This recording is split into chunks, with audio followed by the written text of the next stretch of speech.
रामायण क्या है? एक रात की बात है। माता कौशल्या जी को सोते में अपने महल की छत पर किसी के चलने की आहट सुनाई दी।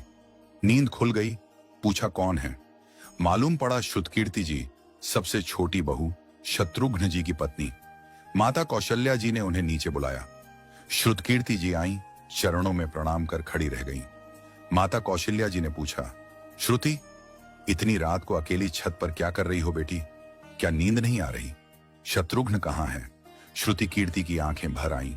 मां की छाती से चिपटी, गोद में सिमट गईं। बोली, मां, उन्हें तो देखे हुए 13 वर्ष हो गए। उफ! कौशल्या जी का हृदय कांप कर झटपटा गया। तुरंत आवाज लगाई। सेवक दौड़े आए। आधी रात ही पालकी तैयार हुई। आज शत्रुघ्न जी की खोज होगी। मां चली। आपको मालूम है शत्रुघ्न जी कहाँ मिले?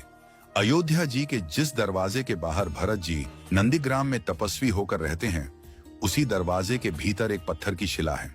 उसी शिला पर अपनी बाह का तकिया बनाकर लेटे मिले। मां सिराहने बैठ गईं, बालों में हाथ फिराया तो शत्रुघ्न जी ने आंखें खोली। मां! उठे, चरणों में गिरे। मां, आपने क्यों कष्ट किया? मुझे बुलवा लिया होता। मां ने कहा, शत्रुघ्न यहां क्यों?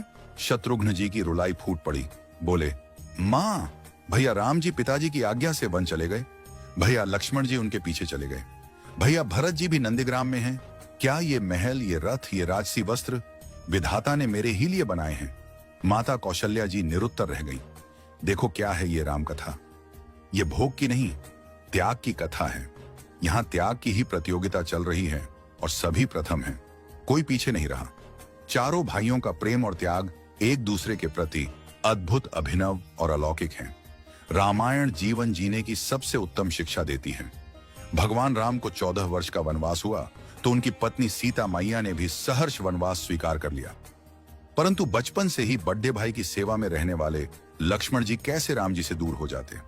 माता सुमित्रा से तो उन्होंने आज्ञा ले ली थी वन जाने की, परंतु जब पत्नी उर्मिला के कक्ष की ओर बढ़ रहे थे तो सोच रहे थे कि मां ने तो आज्ञा दे दी, परंतु उर्मिला को कैसे समझाऊंगा, क्या बोलूंगा उनसे? यही सोच विचार करके लक्ष्मण जी जैसे ही अपने कक्ष में पहुंचे तो देखा कि उर्मिला जी आरती का थाल लेके खड़ी थीं और बोली, आप मेरी चिंता छोड़ प्रभु, श्री राम की सेवा में वन को जाओ। मैं आपको नहीं रोकूंगी। मेरे कारण आपकी सेवा में कोई बाधा ना आए, इसलिए साथ जाने की जिद भी नहीं करूंगी। लक्ष्मण जी को कहने में संकोच हो रहा था, परंतु उनके कुछ कहने से पहले ही उर्मिला जी ने उन्हें संकोच से बाहर निकाल दिया। वास्तव में यही पत्नी का धर्म है। पति संकोच में पड़े उससे पहले ही पत्नी उसके मन की